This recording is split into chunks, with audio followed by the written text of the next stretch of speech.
Friends, మీ అప్పు మరికొత్త వీడియోతో మీ ముందుకు వచ్చేసింది. ఇంట్లోనే ఇలా ఈజీగా కేక్ చేయొచ్చు అండి. ఈరోజు నేను మల్టీగ్రెయిన్తో చేస్తున్నానండి.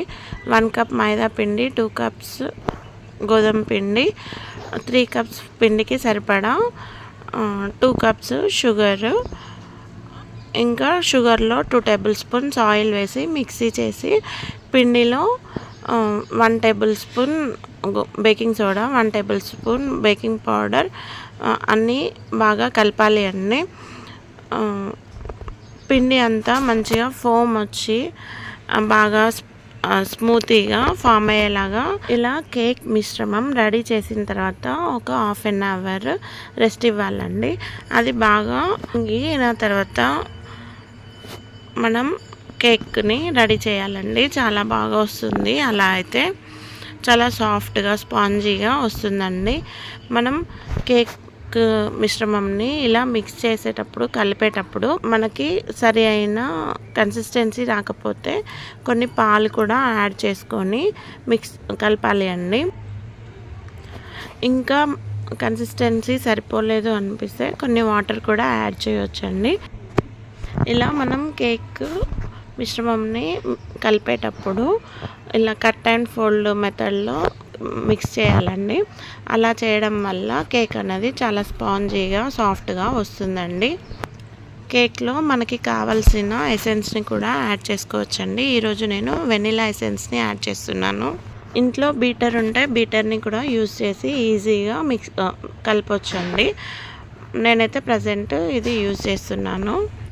ఇలా మనం ఇంట్లో కేక్ని రెడీ చేసుకోవడం వల్ల షుగర్ అనేది, క్రీము, ఫోము అలాంటివన్నీ మనం అవాయిడ్ చేయొచ్చండి. ఎందుకంటే ఇంట్లో చిన్నపిల్లలు ఉంటారు కదండి, వాళ్ళ కోసం ఇలా మనం హెల్దీ వేలో చేయొచ్చండి. వితౌట్ మైదా, వితౌట్ ఎగ్, వితౌట్ ఓవెన్ ఇలా ఇంట్లోనే హెల్దీ వేలో ఇలా ఈజీగా మనం కేక్ చేసుకోవచ్చండి. కేక్ అంటే ఏదో ఎంతో పెద్ద ప్రాసెస్ అని మనం కేక్ చేయడానికి ప్రిఫర్ చేయమండి.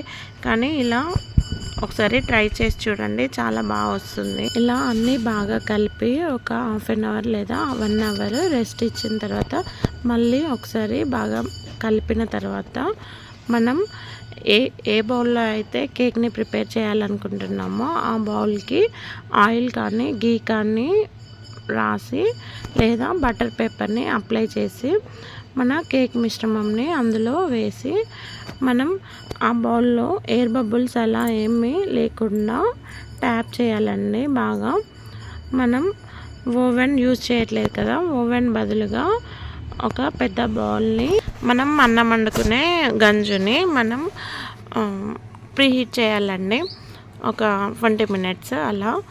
ఇప్పుడు మనం కేక్ మిశ్రమంని వేసుకున్న బౌల్ని ఆ ప్రీహీట్ చేసిన బౌల్లో పెట్టి ఒక హాఫ్ అన్ అవర్ అలా బేక్ చేయాలండి. మనం అవసరమైతే ఒకసారి మూత తీసి చూసుకోవచ్చండి, కేక్ అనేది ఉడుకుతుందా లేదా అనేది. తర్వాత కేక్ కంప్లీట్ అయ్యే టైంకి ఇలా ఏదైనా స్పూన్ కానీ నైఫ్ కానీ కేక్ మీద పెట్టి చూస్తే ఇలా ఎలాంటి పిండి అంటుకోకుండా రావాలి అండి. అప్పుడు మన కేక్ అనేది కంప్లీట్గా కుక్ అయినట్టండి. ఇలా కేక్ కుక్ అయిన తర్వాత వెంటనే టచ్ చేయకూడదండి, ఎందుకంటే అది బేక్ చేసినాం కదా, చాలా హీట్గా ఉంటుంది. తర్వాత చల్లారిన తర్వాత దాన్ని చుట్టూ ఇలా ఒకసారి అన్న తర్వాత దాన్ని ప్లేట్లోకి సర్వ్ చేసుకోవాలండి. కేక్ టాపింగ్ కోసం మనకు ఇష్టమైన ఫ్రూట్స్ కానీ నట్స్ కానీ యూజ్ చేయొచ్చండి.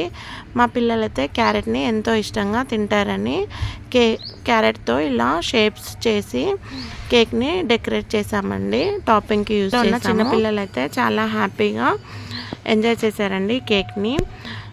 వాళ్ళ సంతోషానికి హద్దులే లేవండి, చాలా హ్యాపీగా ఫీల్ అయ్యారు.